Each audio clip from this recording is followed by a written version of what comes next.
ఇప్పుడు ఏదైనా విలాసము. మనకి లైఫ్ లో ఏదైనా ఒక ప్రతికూల పరిస్థితి వచ్చింది అనుకోండి, ఎవరైనా ఒక గర్భఫలం కోసం, వివాహం కోసం, లేదా వారికి ఏదైనా ఒక దేవుని చిత్తాన్ని తెలుసుకోవాలన్నటువంటి విషయంలో ఏదైనా ఒక సందర్భం కోసం, ఆ అంశం కోసం ప్రార్థించాలనుకుంటున్నారు.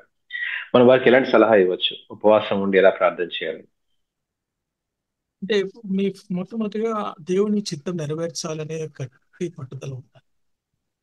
ఇప్పుడు దేవుని చిత్తము కొంతమందికి వాళ్ళకి ఇష్టమైన దాన్ని దేవుని చిత్తము కాదని పరీక్షించడానికి చేస్తుంటారు. వాళ్ళకి ముందుగానే డెసిషన్ అయిపోయి ఉంటుంది. ఇది దేవుని చిత్తమా కాదా అని మళ్ళా అడుగుతుంటారు. అట్లా కాకుండా డెసిషన్ చేయకముందే దేవుని సన్నిధిలో ప్రభువా ఇది నీ చిత్తమా కాదా నాకు బయలుపరచు నా అనే ఆ చిత్తాన్ని కంప్లీట్ గా ప్రభు ద్వారా దాన్ని తెలుసుకోగలిగితే దేవుని సంతోషపరచగలడు. లేకపోతే నేను ఆల్రెడీ డిటర్మిన్ చేసుకున్నాను ఇది చేయాలని, దేవునికి దాన్ని ఆపాదించి ఇది నీ చిత్తమైనట్టు నాకు చూపించాను అందుకు ఎత్తుకుంటారు. ఒక రెఫరెన్స్ లో దేవుడు వాగ్దానము లేకపోతే ఏదో ఒకటి తీసుకుని దేవుడు నాతో మాట్లాడాడు అని చెప్తారు. మనకు తెలియదు వాళ్ళ వ్యక్తిగత జీవితంలో దేవుడు మాట్లాడాడో లేదో చెప్పలేము. మాట్లాడిండొచ్చు కూడా. నేను ఆ విషయాన్ని కూడా దేవుడు కృప కలిగిన వాడు. మనము అంటే ఒకరిని విమర్శించడానికి ఈ విషయంలో వారి యొక్క హృదయ యథార్థతను బట్టి దేవుడు వారికి ప్రతిఫలిస్తాడు. ఉదాహరణకు ఉద్యోగం గురించి కానీ, లైఫ్ పార్ట్నర్ గురించి కానీ, భవిష్యత్తు గురించి చాలా మంది ఇప్పుడు ఆ, అంటే డయాస్పోరా ఇండియాని వదిలిపెట్టి వెళ్తున్నారు. ఇది దేవుని చిత్తమా కాదా అని ప్రార్థించి వెళ్ళిన వాళ్ళు చాలా మంది. వారు ప్రాస్పర్ గా దేవుడు వారిని అత్యధికంగా ఆశీర్వదించారు. కొంతమంది ఎట్లో దొంగదారిలో వెళ్ళారు. తప్పుడు అఫిడవిట్లు, తప్పుడు కేసులు పెట్టారు. ఇక్కడ పోయి వారి జీవితం అంతే ఉంది నాకు తెలిసి చాలా మటుకు. ఎందుకంటే దేవుని చిత్తము నీకు అర్థమవుతుంది. అక్కడ వీసా రాలేదు, రెండవది నీకు మోసం చేసిపోయి వెళ్ళావు. చాలా మందికి ఈ విషయాలు చెప్తే కనుక క్రైస్తవ కుటుంబాల్లో ఆ, చాలా విషయాలు దేవునికి అనుకూలమైన కార్యం చేస్తూనే దేవుడు చూసి చూడనట్టుగా ఉంటాడులే అనుకుంటాం. నేను చిన్న ఉదాహరణ చెప్తాను. ట్యాక్స్ కట్టడం గవర్నమెంట్ కి, మీ సేవింగ్ మీ యొక్క ఇన్కమ్ లో ట్యాక్స్ కట్టాలంటే ఫస్ట్ ఎక్కడికి కన్సల్ట్ చేస్తారు? అంత ఇప్పుడు నేను నా అంటే శాలరీలోనే కడుతున్నారు వాళ్ళు చూసుకుంటారులే అంటారు. వేరే ఇన్కమ్స్ రిసోర్సెస్ ఉంటాయి. వాటిలో ఎగ్జిబిషన్ కోసము ఏమేమో ప్రయత్నం చేస్తారు. క్యాష్ లో ఇవ్వాలి అంటే అది రికార్డులో ఉండొద్దు. అంటే అర్థం ఏంటంటే కొన్ని అవాయిడ్ చేయడానికి ప్రయత్నం చేస్తారు. చేయవలసింది కైసరివి దేవునికి ఇవ్వాలి.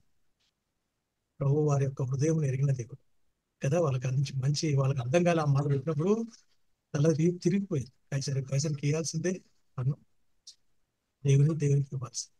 మరి ఇప్పుడు కాబట్టి మనము అంటే నేను ఇందాక చెప్పినటువంటి పాయింట్స్ లో మరి అంటే ఎలా ఉపవాసం ఉండాలి అనేటువంటి, అంటే ఈ సందర్భాల్లో ఎలా ఉపవాసం ఉండాలి దేవుని చిత్తాన్ని ఇలా తెలుసుకునే ఉండాలి. విషయంలో? యా. వ్యక్తిగతంగా దేవునితో కలిసి రూమ్ లో రహస్యంగా ఉండడం అది ఒక ఆ, ప్రార్థన ప్రార్థన విధానం. రెండవది కుటుంబంతో కలిసి ప్రార్థన చేయడం. లేదు అంటే నీ యొక్క ఆత్మీయ సహోదరులు ఎవరైనా అంటే వారు సంఘంలో నీ కొరకు భారం కలిగిన వారు కాబట్టి వారితో కలిసి ప్రార్థన చేయడం ఈ విషయంలో. ఇది కాకుండా సంఘంతో కలిసి ప్రార్థన చేయడం. సంఘానికి చెప్పి నీ అక్కర్ను సంఘంతో కలిసి ప్రార్థన చేసినప్పుడు దేవుడు తప్పకుండా ఎవరి ద్వారానైనా ఒకరి ద్వారా ఈ కార్యం నెరవేర్చడానికి దేవుడు సహాయపడతాడు. నువ్వు ఊహించిన విధానం నేను చెప్పగలను నా జీవితంలో ఊహించిన విధానంలో అంటే we are unthinkable way of how God leads us to a solution. You cannot expect it. అది దేవుని మార్గం. దేవుడు చేస్తాడు. ఆ నమ్మకంగా స్పిరిచువల్ ఉండాలి. ఆ బ్రేక్ త్రూ విశ్వాసం. గురించి కూడా కొంచెం సలహా ఉంటుంది, లైక్ స్పిరిచువల్ బ్రేక్ త్రూస్. ఆత్మీయంగా అంటే ఇప్పుడు మనము ఆత్మీయత అనేది ఆత్మకు సంబంధించిన విషయాల గురించి మాట్లాడుతున్నాం.